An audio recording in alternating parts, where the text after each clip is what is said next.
Hi hello ನಮಸ್ತೆ, ನಾನು ರಾಜು. ಅಷ್ಟೇ ನೀವು ನೋಡ್ತೀರಾ centre point Kannada YouTube channel. ನಿನ್ನೆ ಮುಕ್ತಾಯವಾದಂಥ ಬಹು ನಿರೀಕ್ಷಿತ, ಬಹು ಕಾಂಟ್ರವರ್ಸಿ ಆದಂಥ, ಬಹು ಗೊಂದಲಕ್ಕೆ, ಬಹು ಚರ್ಚೆಗೆ ಈಡಾದಂಥ ಮತ್ತು ಇಡೀ ನಮ್ಮ ಇಂಡಿಯನ್ ಇತಿಹಾಸದಲ್ಲಿ ಒಂದು ರಿಯಾಲಿಟಿ ಶೋ ಈ ಲೆವೆಲ್ಗೆ ರೀಚ್ ಆಗುತ್ತೆ, ಈ ಲೆವೆಲ್ಗೆ ಸದ್ದು ಮಾಡುತ್ತೆ, ಈ ಲೆವೆಲ್ಗೆ ಒಂದು ಗದ್ದಲ ಮಾಡುತ್ತೆ, ಈ ಲೆವೆಲ್ಗೆ ಒಬ್ಬ ಒಂದು ಜನ್ರೇಷನನ್ನು ರೊಚ್ಚಿಗೆಪ್ಸಿ ಮತ್ತೊಂದು ಜನ್ರೇಷನ್ ಮುಖಾಂತರ ಕೋಲಾಹಲವನ್ನು ಉಂಟು ಮಾಡುತ್ತೆ ಅನ್ನುವಂಥ ದೃಶ್ಯ ನಾನಂತೂ ಕಂಡಿರಲಿಲ್ಲ. ಜೊತೆಗೆ ಬೇರೆ ಬೇರೆ ದೇಶಗಳಲ್ಲಿ ಆದಂಥ ಜಂಜಿ ಹೋರಾಟ ಆಗಿರ್ಬೋದು ಅಥವಾ ಅದಕ್ಕೆ ಮೂಲ ಹುಡುಕುವಂಥ ಪ್ರಯತ್ನದಲ್ಲಿ ಭಾರತದಲ್ಲೂ ಜಂಜಿ ಹೋರಾಟ ಆಗ್ಬೋದೇನುವಂಥ ಮುನ್ಸೂಚನೆ ಸಿಗ್ತಾ ಇರುವ ಹಿನ್ನೆಲೆಯಲ್ಲಿ ನಿನ್ನೆ ಮುಕ್ತಾಯವಾದಂಥ ಈ ಬಿಗ್ ಬಾಸ್ ಸೀಸನ್ 12ರ ಒಂದು 12ಕ್ಕೂ ಮೊದಲು ಆದಂಥ 12 ತನಕ ಆದಂಥ ಒಂದು ಗೊಂದಲ, ಕೋಲಾಹಲ ಮತ್ತು ಹೋರಾಟ, ಪ್ರತಿಭಟನೆ ಅಥವಾ ಒಬ್ಬನನ್ನು ಗೆಲ್ಲಿಸಲೇಬೇಕು ಎನ್ನುವಂಥ ನಿಟ್ಟಿನಲ್ಲಿ ಆದಂಥ ಹೋರಾಟ ಇದೆಯಲ್ಲ ಅಥವಾ ಒಂದು ಪ್ರತಿಕ್ರಿಯೆ ಪ್ರತಿ ರಾಜಕಾರಣಿಗಳಿಗೂ ಕೂಡ ಮುಂದೊಂದು ದಿನ ಭ್ರಷ್ಟ ರಾಜಕಾರಣಿಗಳಿಗೆ, ನಾನು ಹೇಳೋದು ಭ್ರಷ್ಟ ರಾಜಕಾರಣಿಗಳಿಗೆ ಅಥವಾ ಭ್ರಷ್ಟರಿಗೆ ಮುಂದೊಂದು ದಿನ ಇದೇ ರೀತಿಯಲ್ಲಿ ಪ್ರತಿಕ್ರಿಯೆ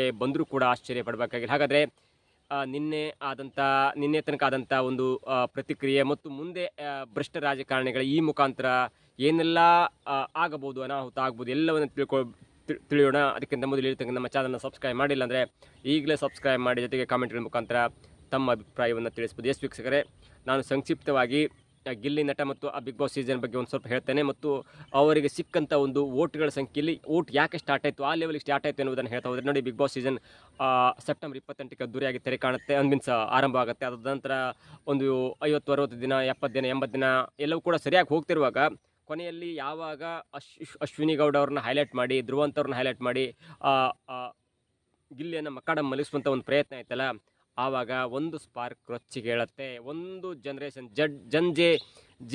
ಜನರೇಷನ್ ಇದೆಯಲ್ಲ, ಅವರು ರೊಚ್ಚಿಗೆ ಹೇಳ್ತಾರೆ.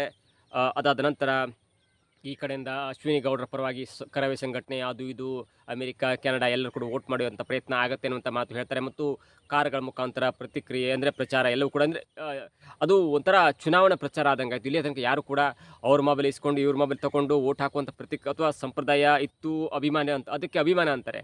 ನೀವು ವೋಟಿಂಗಲ್ಲಿ ಏನಾಗುತ್ತೆ, ಕೆಲವೊಬ್ರು ದುಡ್ಡು ಕೊಟ್ಟು ಓಟ್ ಹಾಕ್ತಾರೆ, ಆದರೆ ಇದು ಅಭಿಮಾನದಿಂದ ಅಲ್ಲಿ ಯಾರೂ ದುಡ್ಡು ಹಂಚಿಕೆ ಆಗಿರಲ್ಲ. ಆದರೆ ಅಶ್ವಿನಿ ಗೌಡ್ರ ವಿಚಾರದಲ್ಲಿ ಏನಾಯ್ತಂದರೆ ಅವರೊಬ್ಬ ದೊಡ್ಡ ಶ್ರೀಮಂತರು, ಅಗರ್ಭ ಶ್ರೀಮಂತರು. ಹಾಗಾಗಿ ಅವರು ಇದನ್ನು ಪ್ರತಿಷ್ಠೆಯಾಗಿ ತೆಗೆದುಕೊಂಡಿದ್ದಾರೆ.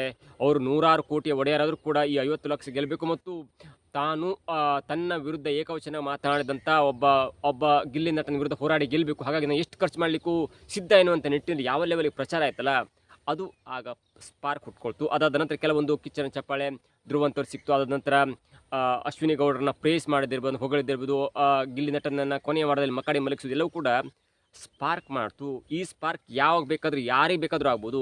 ಗಿಲ್ಲಿ ನಟನ ವಿರುದ್ಧ ಮತ್ತೊಬ್ಬ ಧನುಷ್ ಅಥವಾ ಬೇರೆಯವರಿದ್ರೆ ಇಂಥ ಸ್ಪಾರ್ಕ್ ಆಗ್ತಿರಲಿಲ್ಲ ಮತ್ತು ಗಿಲ್ಲಿ ನಟಿಗೆ ಇಷ್ಟು ದೊಡ್ಡ ಓಟ್ ಕೂಡ ಬರ್ತಾರಲ್ಲ, ಯಾಕಂದರೆ ಆ ಸ್ಪಾರ್ಕ್ ಹುಟ್ಕೊಡ್ತಿರಲಿಲ್ಲ. ಯಾವಾಗ ಅಲ್ಲಿ ಹಣಬಲ ಮತ್ತು ಜನಬಲ ಎನ್ನುವಂಥ ಒಂದು ಮಾತು ಬಂದಾಗ ಜನರಿಗೆ ಸ್ಪಾರ್ಕ್ ಆಯಿತು. ನೋಡಿ, ನೀವು ಬೇರೆ ಬೇರೆ ಜನ್ರೇಷನ್ ಅವ್ರು ತೆಗೆದುಕೊಂಡಾಗ ನೀವು ಒಂದು ಸಲ ರೊಚ್ಚಿಗಿದ್ದಾಗ ಅವ್ರು ಕೂಡ ಮತ ಹಾಕ್ತಾರೆ, ಇಲ್ಲ ನಾನೊಬ್ಬ ಹೋರಾಟ ಮಾಡ್ತೇನೆ ಅಂತ. ಆದರೆ ಈ ಜಂಜಿ ಜನ್ರೇಷನ್ನವ್ರನ್ನ ನೀವು ಸ್ಪಾರ್ಕ್ ಮಾಡಿದಾಗ ಅವನು ತಾನು ಹೋರಾಟ ಮಾಡೋದ್ರ ಜೊತೆಗೆ 10-20 ಜನನ ಕರ್ಕೊಂಡು ಬರ್ತಾನೆ. ಇದು ಜಂಜಿ ಜನ್ರೇಷನ್ನ ಒಂದು ಗುಣ ಅಂತ ಹೇಳ್ಬೋದು ನಾನು ಅಬ್ಸರ್ವ್ ಮಾಡಿದ ಪ್ರಕಾರ. ಯಾಕಂದರೆ ನಾನು ನೋಡೋ ಪ್ರಕಾರ ಗಿಲ್ಲಿ ನಟ ಓಕೆ 30-40 ವರ್ಷದವರೆಲ್ಲ ಓಕೆ ಅನ್ಬೋದು, ಆದರೆ ಜಂಜಿ ಜನ್ರೇಷನ್ ಅವರು ಎಚ್ಚೆತ್ಕೊಂಡು ಬಿಟ್ಟರೆ ಯಾವ ಮಟ್ಟಕ್ಕಾದರೂ ಹೋಗ್ಬೋದು.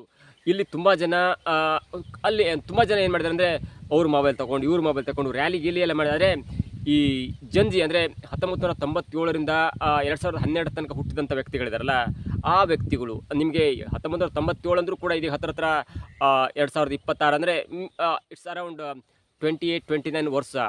ಆ ಹುಡುಗರು ಅಥವಾ ನಿಮಗೆ 12ರಿಂದ ಅಂದರೆ 13-14 ವರ್ಷದಿಂದ ಈ ಜನ್ರೇಷನ್ ಇದೆಯಲ್ಲ, 28-29 ವರ್ಷದ ಈ ಜನ್ರೇಷನ್ ಅವ್ರನ್ನ ಏನಾದರೂ ನೀವು ಟಚ್ ಮಾಡಿದ್ರೆ ಅವರು ತಮ್ಮನ್ನು ರೊಚ್ಚಿಗೆಬ್ಸ್ಕೊಂಡು ಮಿಕ್ಕಿದರನ್ನು ರೊಚ್ಚಿಗೆಬ್ಸಿ ಒಂದು ದೊಡ್ಡ ಸಮೂಹ ಸನ್ನಿಯಾಗಿ ಮಾಡಿಬಿಡ್ತಾರೆ.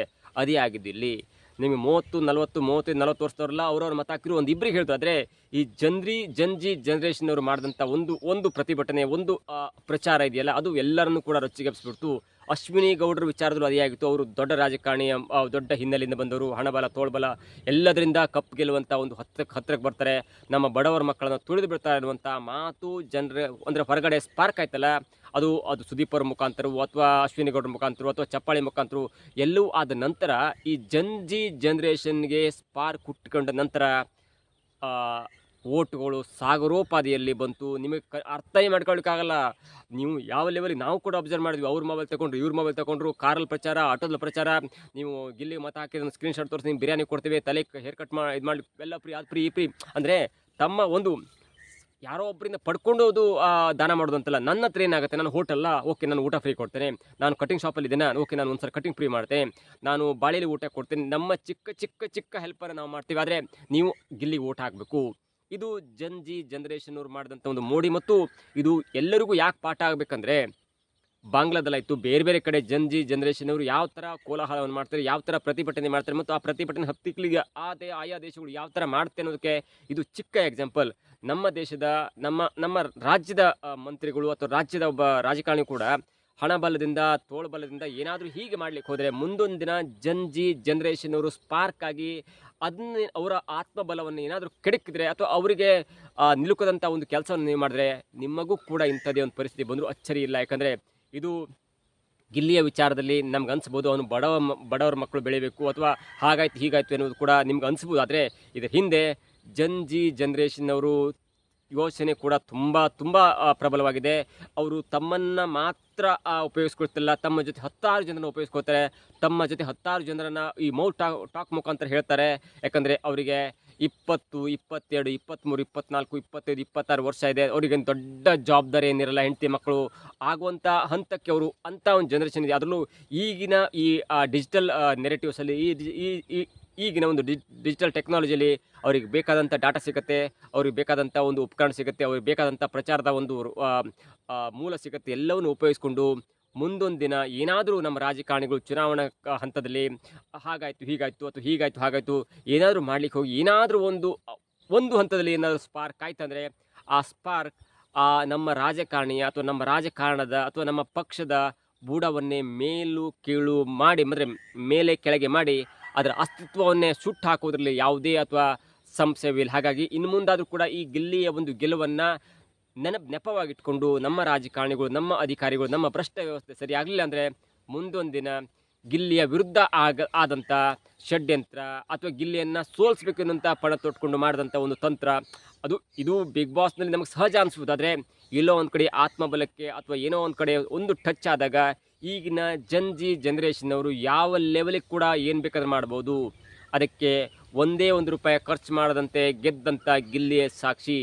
ಹಾಗಾಗಿ ಇನ್ನು ಮುಂದಾದರೂ ಕೂಡ ಗಿಲ್ಲಿಯ ಗಿಲ್ಲಿಯ ಈ ಗೆಲುವು ಇದೆಯಲ್ಲ, ಅದು ನಿಮಗೆ ಬಿಗ್ ಬಾಸ್ 50 ಲಕ್ಷ ಒಂದಿಂದ ನಾಳೆ ಮುಗಿದೋಗುತ್ತೆ ಓಕೆ. ಆದರೆ ಅದರ ಹಿಂದೆ ಇಂಥದ್ದೊಂದು ರೂಪುರೇಷೆ ಇದೆ. ಅದು ಮುಂದಿನ ದಿನಕ್ಕೂ ಕೂಡ ಅಪ್ಲೈ ಆಗುತ್ತೆ. ಮುಂದಿನ ದಿನ ಅದು ಯಾರಿಗೆ ಬೇಕಾದರೂ ಆಗ್ಬೋದು, ಯಾರು ಬೇಕಾದರೂ ಗೆಲ್ಬೋದು, ಯಾರಿಗೆ ಬೇಕಾದರೂ ದೊಡ್ಡ ಮಕ್ಕಡೆ ಮಲಬಹುದು ಅನ್ನೋದಕ್ಕೆ ಇದು ಅತ್ಯಂತ ದೊಡ್ಡ ಸಾಕ್ಷಿಯಾಗಿದೆ. ಇದಾಗಿತ್ತು ಇವತ್ತಿನ ವಿಶೇಷ. ನೋಡ್ತಾ ಇರಿ centre point Kannada YouTube channel.